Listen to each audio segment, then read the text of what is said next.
Hello friends, it's me Deepika Rajput. स्वागत है आप सबका मेरे चैनल पर। अभी तक सब्सक्राइब नहीं किया है तो जल्दी करिए।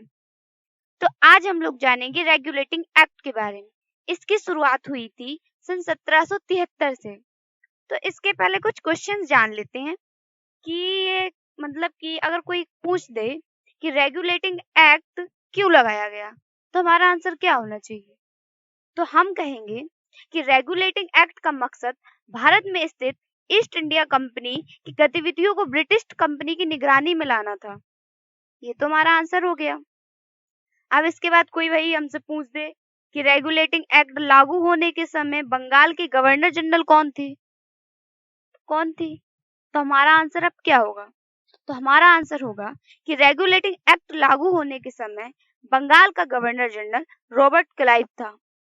अब कोई पूछ दे कि रॉबर्ट क्लाइव से पहले कौन था, तो रॉबर्ट क्लाइव से पहले वारन हास्टिंग रेगुलेटिंग एक्ट लागू होने से पहले बंगाल के गवर्नर जनरल थे।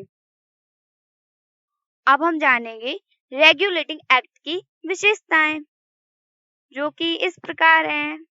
सुनिए, इस अधिनियम द्वारा बंगाल के गवर्नर को बंगाल का गवर्नर जनरल कहने लगे और बंगाल के गवर्नर जनरल की सहायता के लिए 4 सदस्यीय कार्यकारी परिषद का गठन किया गया। अब दूसरी सुनिए, इस अधिनियम के चलते मद्रास और बंबई के गवर्नर बंगाल के गवर्नर जनरल के अधीन हो गए। इससे पहले बंगाल, मद्रास एवं बंबई के गवर्नर एक दूसरे के प्रति उत्तरदायी नहीं थे। वे निर्णय लेने के लिए स्वतंत्र थे।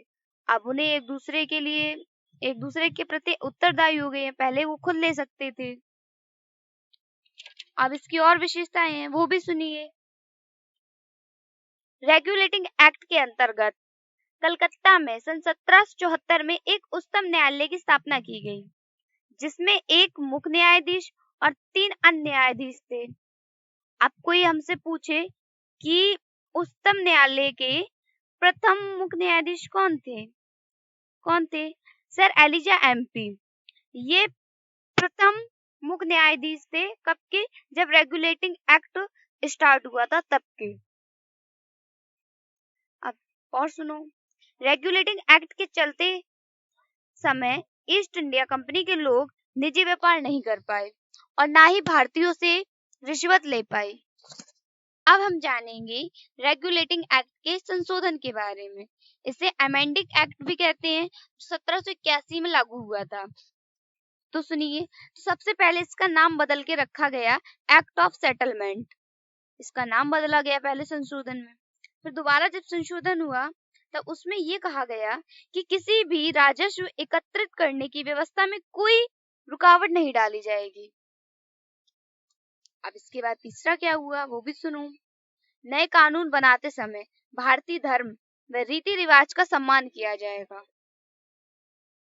Thank you. यहीं पर हमारा खत्म होता है रेगुलेटिंग एक्ट। इसके बारे में हमने थोड़ी थोड़ी जानकारी ली है। Thank you.